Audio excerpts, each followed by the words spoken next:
For decades, the bottom of the world has remained a global exception, a continent reserved for penguins, extreme weather, and scientific discovery. It is the only landmass on Earth without a history of military maneuvers. This status is the result of the 1959 Antarctic Treaty.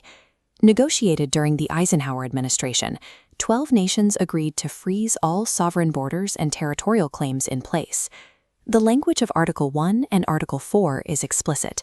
It prohibits the establishment of military bases, the testing of weapons, and the assertion of any new territorial claims. While the US and Soviet Union built thousands of nuclear warheads and fought proxy wars across every other continent, they left the South Pole alone. For over 60 years, the treaty has maintained Antarctica as a unique geopolitical sanctuary.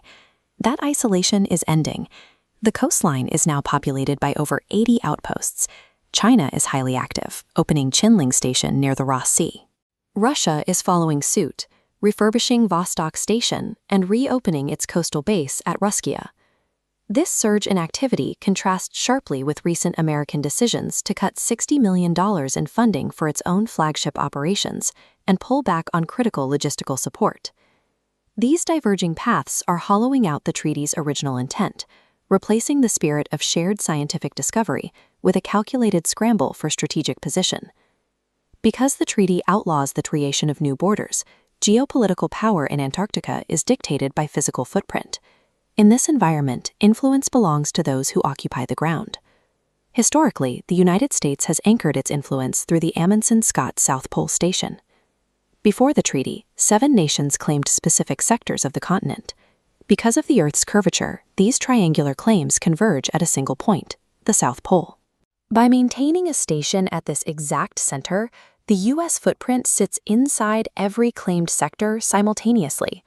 Controlling the pole has allowed the U.S. to project influence across the entire continent and manage the claims of other nations without ever needing to assert its own sovereignty. China and Russia are countering this central presence by building a network of coastal stations spanning every claimed and unclaimed sector. Their operations are increasingly coordinated. In Marie Byrd Land, China's planned Cox Point base and Russia's Russkaya station are just 11 miles apart.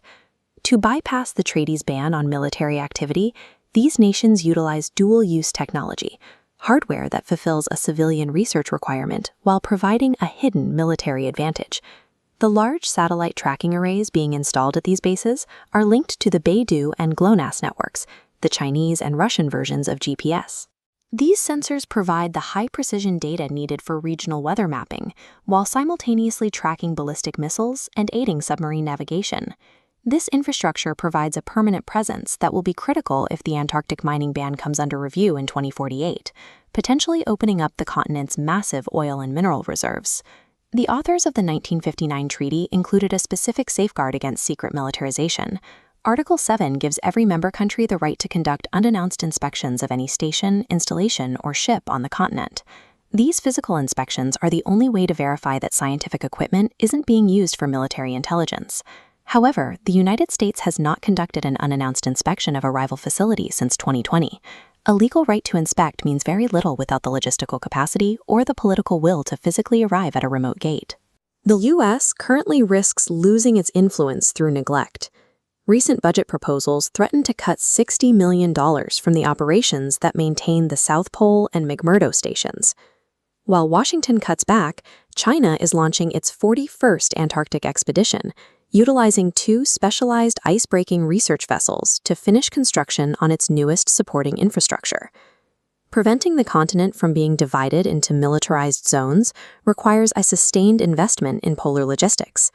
This requires fully funding the polar security cutters and ski-equipped C-130 cargo planes necessary to reach the most isolated corners of the ice. Active presence remains the only effective way to uphold the 1959 peace. On the world's harshest continent, you only have as much power as the ice you can physically stand on.